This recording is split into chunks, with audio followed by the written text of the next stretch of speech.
Like, it's weird to say, because if I'm Drake and I hear this, I'm gonna feel away. But I'm gonna come back and tell the other truth later, which is like when I see Kendrick get the moment he had, the pop out, the stadium, the Super Bowl, the Grammys.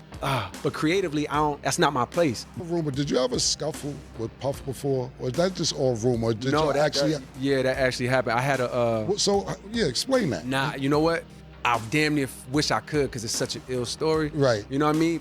But the whole episode was just about that night. Okay. And that altercation, right? Right. And we was gonna put it out because at that time, you know what I mean? Like, me and Puff, like, we hadn't had no problem for years. Even after that, like, it felt like damn near like kicking a man when he's down. Yeah. Like, you know what I mean? It was like, it would have gave the news in the world more ammo. I got what you're saying. Just destroy this dude. Yeah, it wasn't a good time to put it. What if the moment J. Cole finally said the quiet part out loud was the exact second an old Hollywood rumor stopped feeling like gossip and started feeling impossible to ignore? In March 2026, during Talk with Flea, he was asked a question that had floated around the industry for more than a decade without ever landing anywhere solid. And this time he didn't dodge, laugh it off, or bury it under vague phrasing. He answered directly, and with that brief confirmation, 13 years of silence suddenly felt less like mystery and more like restraint. That is why this story keeps pulling people in, because it never sounded like it was only about one tense moment at a party. I mean, but matter of fact, we did a podcast, me and Eve, like a year and a half ago, where we kind of ran through like the first part of my career up until Forest Hills Drive. Right. And we had a bonus episode that was, the whole episode was just about that night. Okay. And that altercation, right? Right. And we was gonna put it out because at that time, you know what I mean? Like, me and Puff, like, we hadn't had no problem for years. Even after that, like, it felt like damn near like kicking a man when he's down. Yeah. Like, you know what I mean? It was like, it would have gave the news in the world more ammo. I got what you're saying. Just destroy this dude. Yeah, it wasn't a good time to put it out. It wasn't a good time. So similarly, right now, it's like, I want to tell it because it's ill, but I'm like, nah. But it did happen. It sounded like a door cracking open on a night far bigger than the headline attached to it. Cole confirmed that the 2013 VMAs after party incident was real, that Diddy, Kendrick Lamar, Cole's side, and even Jay-Z and Beyonce were all close enough to the moment for their names to keep resurfacing in the retelling. But the detail that made people freeze was something else entirely. He admitted he and his manager had already recorded a full breakdown of that night and still chose not to release it. It did happen. Oh, no, it happened. Yeah. Okay, gotcha. We talked, you mentioned a couple names earlier. And but let me say this. Absolutely. It did happen, but the stories be wrong. Okay. The narratives around it be wrong. Right. The remixes is crazy. The remixes is crazy. Like how be happening. Right. But the remixes is crazy. Right. Because like the remixes of stories that just be crazy. So no story that's out there has been right. What you're saying. So so people know. Even Punch from TDE, shout out to Punch, that's my man, but he gave a rendition where I'm looking at it, I'm like, yo, you got a lot of it right. You wasn't really right there. Right. So even what you saying, you either missing details or misrepresented some detail. And that is where the public curiosity turns heavier, because silence after confession carries a very different weight than silence before it. If the full story was ready to be told word for word, why let it sit in the dark unless the atmosphere around it still felt too loaded? That question only gets sharper when people start connecting it to She Knows, the whispers about digital cleanup, and Cole's long-running habit of hinting that he understands more than he is willing to say. So now the timeline matters. August 2013, Kendrick drops Control, names names, declares dominance, and sends a shockwave through rap at a time when pride and perception mattered almost as much as the music itself. 11 days later, at the Dream Hotel in New York, the energy around that after party reportedly changed. Witnesses started talking, and the night everyone thought would fade into industry, folklore began turning into something people are still trying to decode all these years later. What if the most revealing part of that night isn't what people say happened, but how quickly everything almost spiraled beyond control before anyone could process it? According to accounts that have circulated for years, Diddy arrived at the party in a state that made his reaction sharper, less filtered, and at some point, his focus locked onto Kendrick Lamar over that now infamous King of New York line. What began as words didn't stay there for long, at least based on what witnesses later suggested, because the tension reportedly shifted into something far more unpredictable.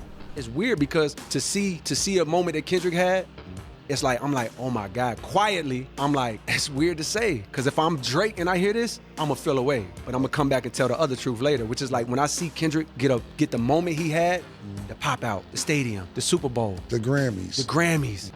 But creatively, that's not my place. Right. But as a critic of like culture. In that moment, it wasn't just about music anymore. It felt personal, territorial, almost symbolic of something bigger brewing under the surface. And then, almost like a reflex, J. Cole stepped in, placing himself directly between two rising forces at a time when reputation could pivot overnight. But that decision didn't calm the situation the way people might expect. Instead, the energy redirected, and suddenly Cole himself was part of the conflict as crews closed in and the atmosphere thickened into something no one in that room could ignore. But here's where the story takes on a different weight, because while all of this was unfolding, two of the most influential figures in the room, Jay-Z and Beyonce, were reportedly close enough to witness it without stepping in, a detail that keeps resurfacing like a quiet echo people don't fully know how to interpret. Cole's manager, Ibrahim Hamad, later described exchanging a look with Jay-Z, a silent acknowledgement that something serious was about to happen, and yet nothing publicly followed. No statements, no clarifications, no attempts to reshape the narrative, just a complete absence of reaction that stretched not for days, not for months, but for over a decade, and that silence starts to feel less accidental the longer you sit with it. Because when multiple high-profile witnesses choose not to speak, it raises a different kind of question, one about what staying quiet might actually protect. Then comes the part that shifts everything again. Cole admitting that the full story had already been recorded, documented in detail, ready to be released at any moment. At first glance, his reasoning for holding it back sounds measured, even considerate, especially given the legal storm surrounding Diddy in 2024. But the timeline doesn't quite settle the curiosity. It amplifies it. Because if the intention was simply to avoid adding pressure during a difficult moment, why does that hesitation still exist now, even after everything has already unfolded publicly? That lingering gap between what could be said and what remains unsaid begins to feel less like caution and more like something deliberately withheld, as if the real story carries implications that extend beyond just one night in 2013. And once you start looking at it that way, a different possibility starts forming. One where the unreleased episode isn't just about a confrontation, but about context that changes how that moment is understood entirely. What if the part of this story that feels the most unsettling isn't the night itself, but the quiet realization that the full version of it already exists somewhere, recorded, preserved, and intentionally kept out of reach? Because when you line up the names connected to that moment, Jay-Z, Beyonce, J. Cole, and the people closest to them, you start to sense that releasing that audio might not just revisit a confrontation, it could shift attention onto individuals who were never meant to be part of the conversation. That possibility alone changes how the silence feels, turning it from simple discretion into something more deliberate. Because the word, like you see the shit with the at the Grammys when the dude hosted, had some shit to say to Kendrick about the light. Oh yeah, the last time you did something to a light skin. Yeah. I hate that. I'm like, bro, I hate that for him, and I hate how the world turns on him. And simultaneously, I'm over here like, man, I hope Iceman go crazy. Ew. Like, I hate what y'all try to do to this man. Right. Like, you know what I mean? And I hope y'all fail. You know what I mean? And I'm glad to see y'all fail. So it's like I hate to speak on it because it's like I know they're gonna take it a certain way, but that's genuinely my truth. You know what I mean? Like that's genuinely my truth. Right. You just told us how you feel about them being artists. I don't know Kendrick, a big fan of his music, but Drake's my man. So I totally feel exactly how you feel, what you just said. Almost strategic. And then, just as the focus begins to settle, another thread pulls everything in a completely different direction. The resurfacing of She Knows, a track that spent years relatively unnoticed before suddenly becoming the center of a storm no one expected. At first, it sounds like any other reflective record, but timing has a way of reshaping meaning. And once people began revisiting it after 2024, the tone of the discussion shifted almost overnight. The title itself became a question rather than a statement, and interpretations started layering on top of each other faster than anyone could keep track. What makes it even harder to dismiss is how quickly speculation found patterns, especially when listeners connected the name Knowles to Beyoncé and began building theories that stretched far beyond what was ever confirmed. The lyrics referencing Aaliyah, Lisa Lopes, and Michael Jackson were originally understood as tributes, something common in hip-hop, but once people noticed the shared detail in their dates, the conversation took on a completely different tone. Suddenly, what once felt like homage started being examined like a coded message, even though there's never been concrete proof to support that interpretation. And just when it seemed like the theory might fade, the attempted takedown by Roc Nation added another layer that no one could ignore, because whether it was routine or reactive, the effect was the same. It amplified the curiosity instead of containing it. Voices like DJ Academics openly questioned the decision, and instead of closing the loop, it widened it, pulling in millions of new eyes who might never have looked twice at the song otherwise. But this is where the narrative expands beyond just one artist or one track, because the pattern people keep pointing to doesn't begin or end with Cole. When Cat Williams sat down in early 2024 and spoke openly about his experiences, the reaction wasn't explosive in the way you might expect. It was strangely quiet, almost as if the industry chose not to engage at all. And that silence, depending on how you interpret it, can feel just as loud as any denial. Then there's Mel Gibson, whose past comments about Hollywood hinted at something deeper without ever crossing into specifics, leaving people to read between lines that were never fully drawn. His trajectory afterward raised its own questions, not necessarily answers, but enough to make observers wonder how far someone can go before the tone around them changes. None of these moments confirm anything on their own, but when placed side by side, they begin to form an outline that feels difficult to ignore. And maybe that's the most unsettling part of all. Not that there's a clear conclusion, but that the closer you look, the more it feels like you're only seeing fragments of a much larger picture that no one is fully willing to reveal. What if the moment that should have felt like just another awards show monologue was actually something far more revealing, hidden in plain sight under the cover of humor? When Ricky Gervais stood on that stage during the Golden Globe Awards 2020, his words landed differently than a typical joke, sharper, more pointed, almost like a message aimed directly at the room rather than the audience at home. He didn't raise his voice, he didn't need to, but the stillness that followed said more than laughter ever could. Cameras panned across faces that didn't quite react the way you'd expect, and for a brief second, it felt less like entertainment and more like a moment of quiet recognition. That's where the discomfort lingers, because when a room full of powerful people goes unusually silent, it invites a different kind of interpretation. And when you place that alongside voices like Cat Williams and Mel Gibson, each speaking in their own way, each hinting at something beneath the surface, it begins to feel less like isolated commentary and more like fragments of a larger, unfinished conversation. But then the focus shifts back to J. Cole, and suddenly those fragments start aligning into something more structured, almost like a trail that was never meant to be followed this closely. The first piece is the silence around the 2013 incident, a moment witnessed by multiple high-profile figures, including Jay-Z and Beyoncé, yet left unspoken for over a decade, as if the absence of commentary was part of the story itself. The second piece feels even more deliberate. In 2021, on Let Go My Hand, Cole delivered a line that didn't make headlines at the time, but hits differently now.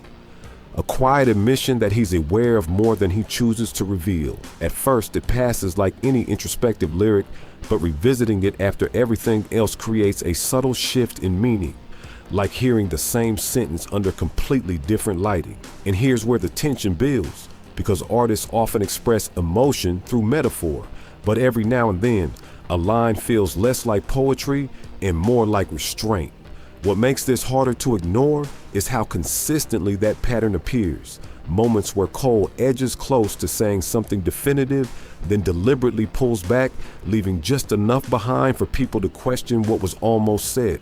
It's not loud, it's not confrontational, but it carries a kind of weight that doesn't fade easily. And when you connect that to the unreleased podcast, the resurfaced song, and the long stretch of controlled quiet, a different possibility starts to form. One where the most important details aren't hidden, just carefully limited. Because sometimes what stands out isn't the information that's shared, but the precision of what's held back. And if that's the case here, then the real question isn't just what J. Cole knows. It's why, every time he gets close to explaining it, something tells him to stop just short of the full picture. What if the clearest clue was never hidden at all, but placed right in front of everyone in a way that only makes sense years later? Because when you go back and listen closely, J. Cole didn't just allude to that 2013 moment, he referenced it, then did something that feels almost contradictory. He included Diddy on the very same track, as if whatever happened that night existed in a space where conflict and connection could somehow coexist. On the surface, it looks like resolution, maybe even respect. But when you layer it with the line about knowing too much, it starts to feel more intentional than casual. That's not the kind of detail artists stumble into by accident, especially someone as calculated with words as Cole. It feels more like a breadcrumb, small, easy to overlook, but impossible to ignore once you recognize the pattern. And the deeper you look, the harder it becomes to believe these moments are disconnected, like pieces scattered just far enough apart to avoid forming a complete picture at first glance. Then there's another layer that doesn't get talked about enough because it doesn't come with the same immediate shock value, but carries its own quiet weight. When Cole spoke about Drake during that same conversation, he defended him in a way that felt genuine, almost protective, especially in the context of the ongoing tension with Kendrick Lamar. But while that support was happening publicly, something else was unfolding in the background. Legal moves, filings, attempts to redefine how far lyrical expression can go before it crosses into something else entirely.